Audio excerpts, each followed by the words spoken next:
नई पुरानी कविता कहानी, आइए सुनते हैं सत्यम मिश्रा की जुबानी।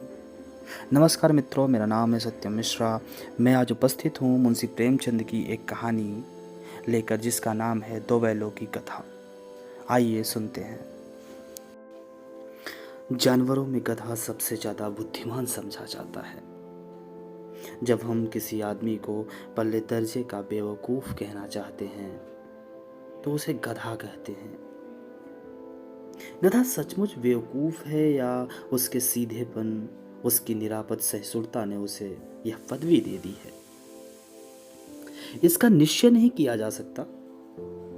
गाय सींग मारती हैं, ब्याई हुई गाय तो अनायास ही सिंघनी का रूप धारण कर लेती है। कुत्ता भी बहुत गरीब जानवर है, लेकिन कभी कभी उसे भी क्रोध आ ही जाता है। किंतु गधे को कभी क्रोध करते नहीं सुना, न देखा। जितना चाहे गरीब को मारो, चाहे जैसा खराब सड़ी हुई घास सामने डाल दो, उसके चेहरे पर कभी असंतोष की छाया भी दिखाई नहीं देगी। वैशाख में एक आध बार कुलेल कर लेता हो, पर हमने तो उसे कभी खुश नहीं देखा। उसके चेहरे पर एक स्थायी विषाद स्थायी रूप से छाया रहता है। सुख दुख, लाभ हानि, किसी भी दशा में उसे बदलते नहीं देखा। ऋषियों मुनियों के जितने गुण हैं, वे सभी उसमें पराकाष्ठा पर पहुंच गए हैं, पर आदमी उसे बेवकूफ कहता है। सद्गुणों का इतना अनादर कहीं नहीं देखा। कदाचित सीधापन संसार के लिए उपयुक्त नहीं है। देखिए ना, भारतीयों की अफ्रीका में क्या दुर्दशा हुई है। क्यों अमेरिका में उन्हें घुसने नहीं दिया जाता? बेचारे शराब नहीं पीते, 4 पैसे कुछ समय के लिए बचाकर रखते हैं, जी तोड़कर मेहनत करते हैं, किसी से लड़ाई झगड़ा नहीं करते, 4 बातें सुनकर कम खा जाते हैं, फिर भी बदनाम है। कहा जाता है वे जीवन के आदर्श को नीचा करते हैं। अगर वे भी ईंट का जवाब पत्थर से देना सीख जाते तो शायद सभ्य कहलाते। जापान की मिसाल दी जाती है। एक ही विजय में उसे संसार की सभ्य जातियों में गण्य कर लिया गया। लेकिन गधे का एक छोटा भाई भी है, जो उससे थोड़ा कम गधा है, और वह है बैल।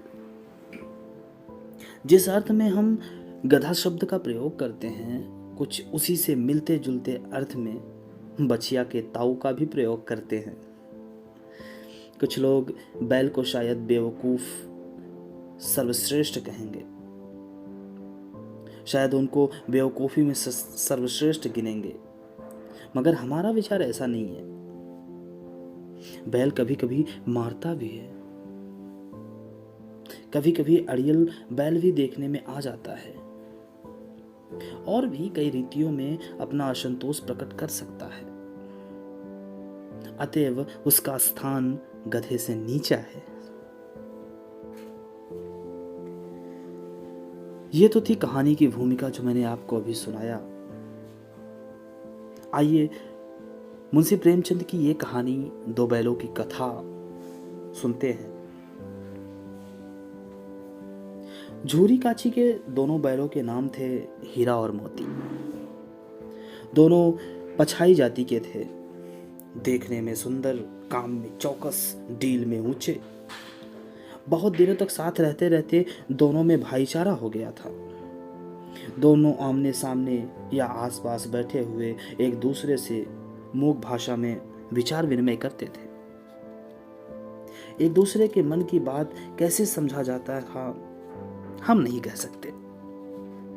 अवश्य उनमें कोई ऐसी गुप्त शक्ति थी जिससे जीवों में श्रेष्ठता का दावा करने वाले मनुष्य वंचित हैं। दोनों एक दूसरे को चाटकर सूंघकर अपना प्रेम प्रकट करते। कभी कभी दोनों सींग भी मिला लिया करते थे। अरे विग्रह के नाते नहीं, केवल विनोद भाव से, आत्मीयता के भाव से। जैसे दोनों में घनिष्ठता होते ही धौल धप्पा होने लगता है। इसके बिना दोस्ती कुछ फुसफुसी, कुछ हल्की सी रहती है, फिर ज़्यादा विश्वास नहीं किया जा सकता। जिस वक्त ये दोनों बैल हल या गाड़ी में जोत दिए जाते और गर्दन हिला हिला कर चलते, उस समय हर एक की ये चेष्टा होती कि ज़्यादा से ज़्यादा बोझ मेरे गर्दन पर रहे। दिन भर के बाद दोपहर या संध्या को जब दोनों खुलते तो एक दूसरे को चाट चूट कर अपनी थकान मिटा लिया करते। नाद में खली भूसा पड़ जाने के बाद दोनों साथ उठते, साथ नाद में मुंह डालते और साथ ही बैठते। एक मुंह हटा लेता तो दूसरा भी हटा लेता था। झूरी ने एक बार गोई को ससुराल भेज दिया। बैलों को क्या मालूम वे कहाँ भेजे जा रहे हैं। समझे कि मालिक ने हमें बेच दिया।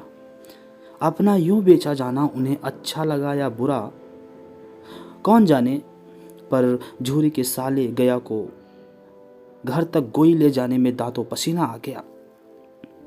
पीछे से हाँकता तो दोनों दाएं बाएं भागते, पगहिया पकड़कर आगे को खींचता तो दोनों पीछे को जोर लगाते, मारता तो दोनों सींग नीचे करके हुंकारते।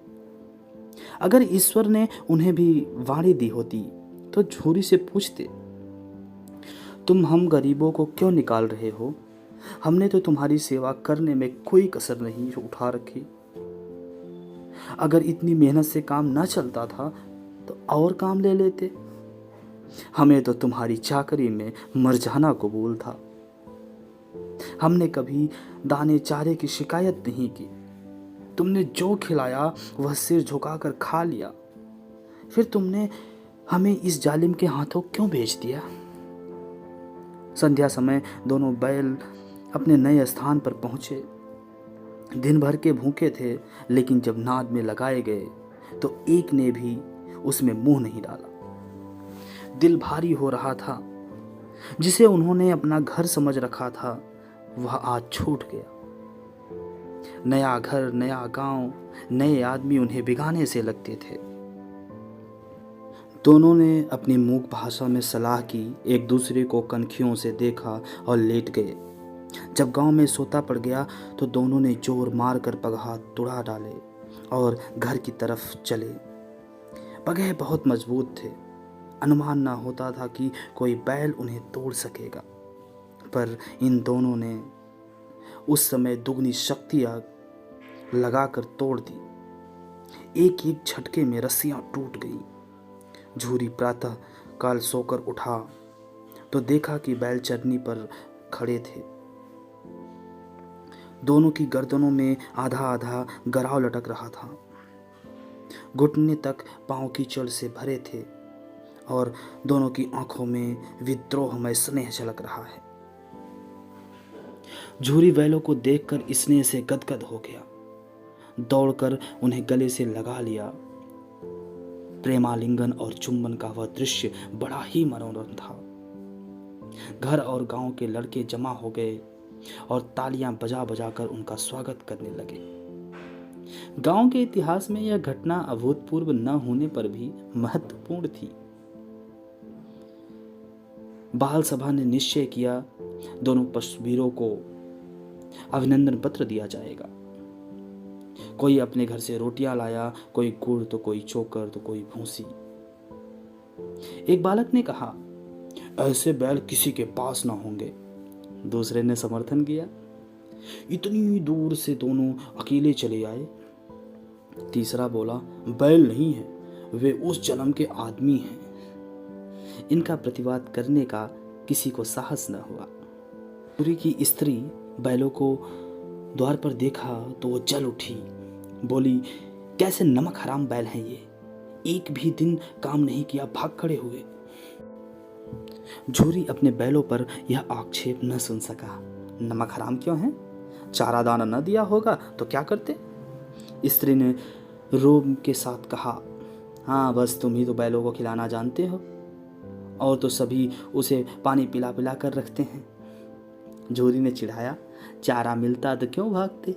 स्त्री चिढ़ी, भागे इसलिए कि वे तुम लोगों के जैसे बुद्धू नहीं हैं, बैलों को सहलाते नहीं, खिलाते हैं तो रगड़ कर जोतते भी हैं। ये दोनों ठहरे कामचोर भाग निकले।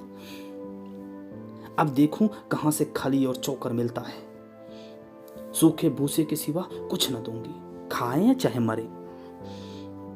वही हुआ।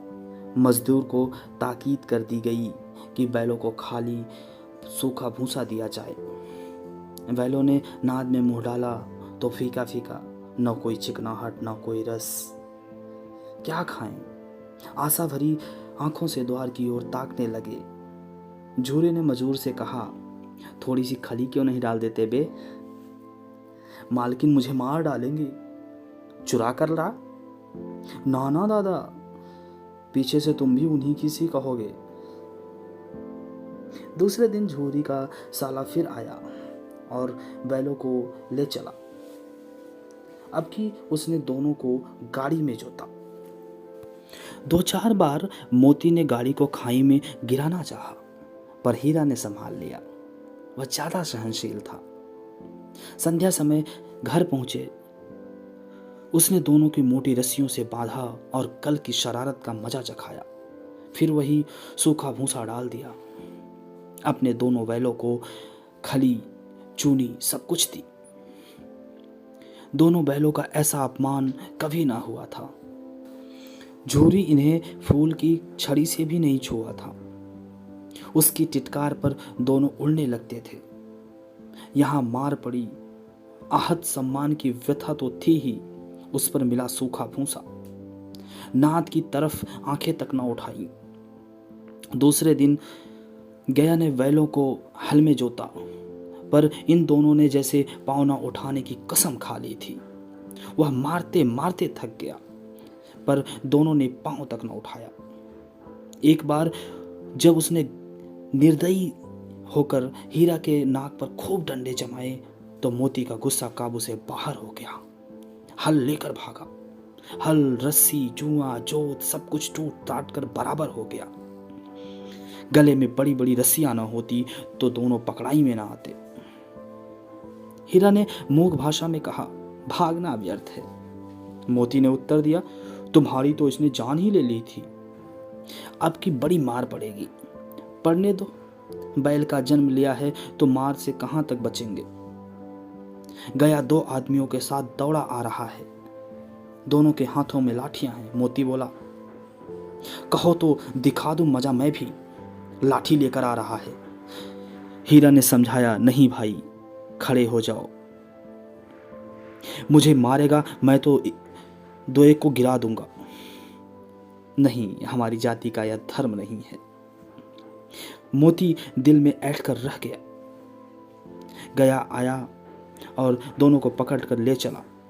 कुशल हुई कि उसने उस वक्त मारपीट न की, नहीं तो मोती भी पलट पड़ता। उसके तेवर देख गया और उसके सहायक समझ गए कि इस वक्त टाल जाना ही मसलहत है। आज दोनों के सामने फिर वही सूखा भूसा लाया गया। दोनों चुपचाप खड़े रहे। घर में लोग भोजन करने लगे। उस वक्त एक छोटी सी लड़की 2 रोटियां लिए निकली और दोनों के मुंह में देकर चली गई। उस एक रोटी से इनकी भूख तो क्या शांत होती, पर दोनों के हृदय को मानो भोजन सा मिल गया। यहां भी किसी सज्जन का वास है। लड़की भैरों की थी, उसकी माँ मर चुकी थी। सौतेली माँ उसे मारती रहती थी, इसीलिए इन बैलों से एक प्रकार की आत्मीयता हो गई थी। दोनों दिन भर जोते जाते, डंडे खाते, अड़ते, शाम को थान पर बांध दिए जाते और रात को वही बालिका उन्हें 2 रोटियां खिला देती। प्रेम के इस प्रसाद की यह बरकत थी कि दोनों 2-2 गाल भूसा खाकर दुर्बल न होते थे, मगर दोनों की आंखों में रोम रोम में विद्रोह भरा हुआ था। एक दिन मोती ने मूक भाषा में कहा, अब तो नहीं सहा जाता हीरा, क्या करना चाहते हो? एक आध को सींग पर उठाकर फेंक दूंगा। लेकिन जानते हो, वह प्यारी लड़की जो हमें रोटियां खिलाती है, उसी की लड़की है जो इस घर का मालिक है। यह बेचारी अनाथ हो जाएगी। तो मालिकन को न फेंक दो, वही तो इस लड़की को मारती है। लेकिन औरत जात पर सींग चलाना मना है, यह भूले जाते हो। तुम तो किसी तरह निकलने ही नहीं देते। बताओ, तुड़ाकर भाग चले। हाँ, यह मैं स्वीकार करता, लेकिन इतनी मोटी रस्सी टूटेगी कैसी? इसका एक उपाय है। पहले रस्सी को थोड़ा चबा लो, फिर एक झटके में टूट जाएगी। रात को जब बालिका रोटी खिलाकर चली गई, दोनों रस्सियां चबाने लगे, पर मोटी रस्सी मुंह में ना आती थी। बेचारे बार बार जोर लगाते पर नहीं टूटती। सहसा घर का द्वार खुला और वो लड़की निकली। दोनों सिर झुकाकर उसका हाथ चाटने लगे। दोनों की पूंछें खड़ी हो गई। उसने माथे पर सहलाया और बोली, खोल देती हूँ, चुपके से भाग जाओ, नहीं तो ये लोग मार डालेंगे। आज घर में सलाह हो रही है कि इनके नाकों में नाथ डाल दो। उसके गराव खोल दिए, पर दोनों चुपचाप खड़े रहे। मोती ने अपनी मूक भाषा में पूछा, अब चलते क्यों नहीं? हीरा ने कहा, चले तो, लेकिन कल इस अनाथ पर ही आफत आएगी। सब इसी पर संदेह करेंगे। सहसा बालिका चिल्लाई, दोनों फूफा वाले बैल भागे जा रहे हैं। ओ दादा, दादा, दोनों बैल भागे जा रहे हैं, जल्दी दौड़ो। गया हड़बड़ाकर भीतर से निकला और बैलों को पकड़ने चला। वे दोनों भागे। गया ने पीछा किया और भी तेज हुए। गया ने शोर मचाया, फिर गांव के कुछ लोग को साथ लेकर बैलों को लेने के लिए दौड़ा। दोनों मित्र को भागने का मौका मिल गया और सीधे ही दौड़ते चले गए। यहाँ तक कि मार्ग का ज्ञान न था। जिस अपरिचित मार्ग से आए थे उसका पता न था। नए नए गांव मिलने लगे। तब दोनों एक खेत के किनारे खड़े होकर सोचने लगे, अब क्या करना चाहिए। हीरा ने कहा, मालूम होता है राह भूल गए। तुम भी बेतहाशा भागे, वही उसे मार के गिरा देना चाहिए था। उसे मार गिराते तो दुनिया क्या कहती। वह अपना धर्म छोड़ दे, लेकिन हम अपना धर्म कैसे छोड़े। दोनों भूख से व्याकुल हो रहे थे। खेत में मटर खड़ी थी, चरने लगे। रह रह कर आहट लेते रहते थे, कोई आता तो नहीं है। जब पेट भर गया, दोनों ने आज़ादी का अनुभव किया और मस्त होकर उछलने कूदने लगे। पहले दोनों ने डकार ली, फिर सींगे मिलाए और एक दूसरे को ठेलने लगे। मोती ने हीरा को कई कदम पीछे हटा दिया, यहाँ तक कि वह खाई में गिर गया। तब उसे भी क्रोध आया, संभल कर उठा और मोती से भिड़ गया। मोती ने देखा कि खेल में झगड़ा हुआ चाहता है, तो किनारे हट गया। अरे यह क्या? कोई सांड डौकता चला आ रहा है। हाँ, सांड ही है। वह सामने आ पहुंचा। दोनों मित्र बगले झांक रहे हैं। सांड पूरा हाथी है। उससे भिड़ना जान से हाथ धोना है, लेकिन न भिड़ने पर भी जान बचती नहीं नजर आती। इन्हीं की तरफ आ रहा है। इतना भयंकर सूरत है। मोती ने मुख भाषा में कहा, बुरे फंसे, जान बचेगी, कोई उपाय सोचो। हीरा ने चिंतित स्वर में कहा, अपने घमंड में फूला है, आरजू विनती न सुनेगा। भाग क्यों न चले? भागना कायरता है। तो फिर यहीं मरो। बंदा तो 9-2-11 होता है। और जो दौड़ाए, तो फिर कोई उपाय जल्दी सोचो। उपाय यह है कि उस पर दोनों एक साथ चोट करें। मैं आगे से रगेदता हूँ, तुम पीछे से रगेदो। दोहरी मार पड़ेगी तो भाग खड़ा होगा। मेरी ओर झपटे, तुम बगल से उसके पेट में सींग घुसेड़ना। जान जोखिम है, कोई दूसरा उपाय नहीं। दोनों मित्र जान हथेली पर लेकर लपके।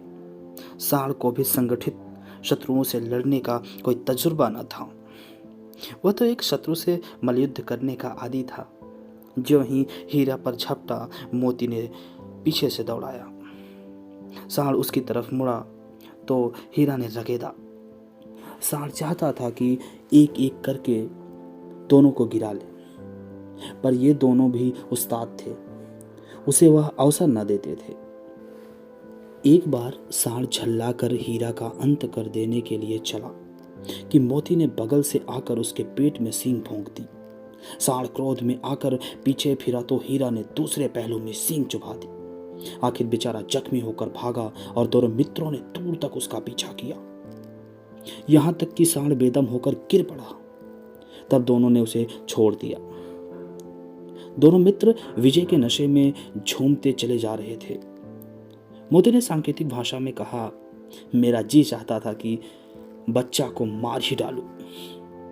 हीरा ने तिरस्कार किया, गिरे हुए बैरी पर सींग न चलाना चाहिए, यह सब ढोंग है। वैरी को ऐसा मारना चाहिए कि फिर ना उठे। अब घर कैसे पहुंचेंगे वह सोचो, पहले कुछ खा लें तो सोचें। सामने मटर का खेत था, मोती उसमें घुस गया। हीरा मना कर रहा था पर उसने एक न सुनी। अभी 2-4 ग्रास खाए थे कि एक आदमी लाठी लिए दौड़ पड़ रहा। प्रतीत हुआ कि दोनों को घेर लिया गया है। हीरा तो मेड़ पर था, निकल गया। मोती सींचे हुए खेत में फंस गया। उसके खुर कीचड़ में धंसने लगे, न भाग सका, पकड़ा गया। हीरा ने देखा संगी संकट में है तो वो लौट पड़ा। फंसेंगे तो दोनों फंसेंगे। रखवाले ने उसे भी पकड़ लिया। प्रातःकाल दोनों मित्र कांजी हाउस में बंद कर दिए गए। दोनों मित्रों को जीवन में पहली बार ऐसा साबिका पड़ा था कि सारा दिन बीत गया और खाने के लिए एक तिनका भी ना मिला। समझ में ना आता था कि यह कैसा स्वामी है। इससे तो गया फिर भी अच्छा था। यहाँ कई भैंसें थी, कई बकरियां, कई घोड़े, कई गधे, पर किसी के सामने चारा न था। सब जमीन पर मूर्ति की तरह पड़े थे। कई तो इतने कमजोर हो गए थे कि खड़े भी न हो सकते थे। सारा दिन मित्र फाटक की तरफ टकटकी लगाए थे, पर कोई चारा न लेकर आता दिखाई दिया। तब दोनों ने दीवार की नमकीन मिट्टी चाटनी शुरू की, पर इससे क्या तृप्ति होती। रात को भी जब कुछ भोजन न मिला तो हीरा के दिल में विद्रोह की ज्वाला दहक उठी। मोती से बोला, अब नहीं रहा जाता मोती। मोती ने सिर लटकाए हुए जवाब दिया, मुझे तो मालूम होता है कि प्राण निकल रहे हैं। आओ दीवार तोड़ डाले, मुझसे तो अब कुछ नहीं होगा। बस इसी बूते पर अकड़ते थे, सारी अकड़ निकल गई। बाड़े की दीवार कच्ची थी, हीरा मजबूत तो था ही। अपने नुकीले सींग से दीवार के गड़ा करके जोर मारा, मिट्टी का एक चिप्पड़ निकल गया। फिर तो उसका साहस और बढ़ गया। दौड़ दौड़ कर दीवार पर चोटें की और हर चोट में थोड़ी थोड़ी मिट्टी गिरने लगा। उसी समय काजी हाउस का चौकीदार लालटेन लेकर जनवरी की हाजिरी लेने आ निकला। हीरा का उजटपन देखकर उसे कई टंडे रसीद किए और मोटी सी रस्सी से बांध दिया। मोती ने पड़े पड़े कहा, आखिर मार खाई, क्या मिला? अपने बूते भर जोर तो मार दिया ना। ऐसा जोर मारना किस काम का कि और बंधन में पड़ जाए। जोर तो मारता ही जाऊंगा, चाहे कितने भी बंधन पड़ जाए। जान से हाथ धोना पड़ेगा, कुछ परवाह नहीं। यूं भी तो मरना ही है। सोचो, दीवार खुद जाती तो कितनी जानें बच जाती। इतने भाई यहाँ बंद हैं, किसी के देह में जान नहीं है। 2-4 दिन यही हाल रहा तो सब मर जाएंगे। हाँ, यह बात तो है। अच्छा तो ला, फिर मैं भी जोर लगाता हूँ। मोती ने दीवार में सींग मारा, थोड़ी सी मिट्टी गिरी और फिर हिम्मत बढ़ी। फिर तो वह दीवार में सींग लगाकर इस तरह जोर लगाने लगा मानो किसी प्रतिद्वंदी से लड़ रहा है। आखिर कोई 2 घंटे की जोर आजमाइश के बाद दीवार ऊपर से लगभग 1 हाथ गिर गई। उसने दूनी शक्ति से दूसरा धक्का मारा और दीवार आधे गिर पड़ी। दीवार का गिरना था कि अधमरे से पड़े हुए सभी जानवर चेत उठे। तीनों घोड़ियां सरपट भाग निकली, फिर बकरियां निकली, इसके बाद भैंसें भी खिसक गई, पर गधे अभी तक ज्यों का त्यों खड़े थे।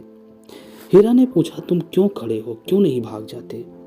एक गधे ने कहा, जो कहीं पकड़े गए तो फिर तो क्या हर्ज है, अभी तो भागने का अवसर है। हमें तो डर लगता है, हम यहीं रहेंगे। आधी रात से ऊपर जा चुकी थी। दोनों गधे अभी तक खड़े सोच रहे थे कि भागे या ना भागे, और मोती अपने मित्र की रस्सी तोड़ने में लगा हुआ था। जब वह हार गया तो हीरा ने कहा, तुम भाग जाओ, मुझे यहीं पड़ा रहने दो, शायद कहीं भेंट हो जाए। मोती ने आंखों में आंसू लाकर कहा, तुम मुझे इतना स्वार्थी समझते हो?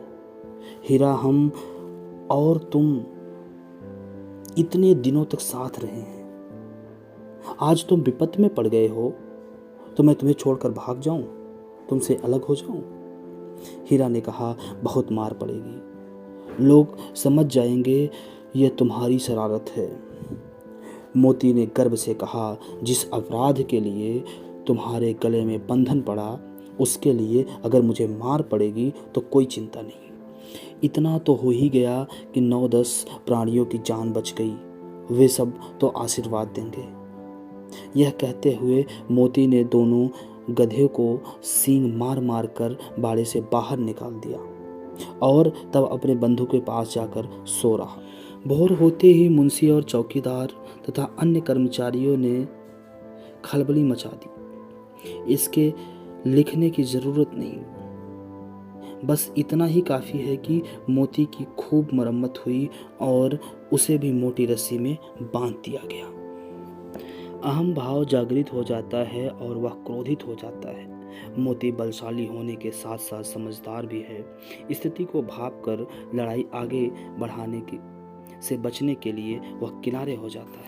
हीरा और मोती को एक कसाई के हाथों, दाढ़ी वाले कसाई के हाथों बेच दिया जाता है। वो लेकर जा रहा होता है। अब हीरा और मोती अपने सांकेतिक भाषा में कहते हैं कि अब तो जान नहीं बचेगी, ये तो मार ही डालेगा। रास्ते में जाते वक्त उन्हें महसूस होता है कि ये रास्ता कुछ जाना पहचाना सा है, और ये क्या, उन्हें अपना घर दिखाई पड़ता है। दोनों बैल दौड़ करके जाते हैं, अपने चन्नी के पास, हौदे के पास खड़े हो जाते हैं। यह देख करके झूरी खुशी से उनके पास दौड़ता है और उनको गले लगा लेता है। इतने में वो दाढ़ी वाला आ जाता है और वो कहता है कि ये मेरे बैल हैं, मुझे वापस दे दो। वो झूरी कहता है, ये तो मेरे बैल हैं, मैं कहाँ से तुमको दे दूँ। तभी वो जिद करता है और झूरी बैल नहीं देते हैं। दोनों बैल भी उसे फुफकारने लगते हैं, हुंकार मार करके उसे पीछे भगाने लगते हैं।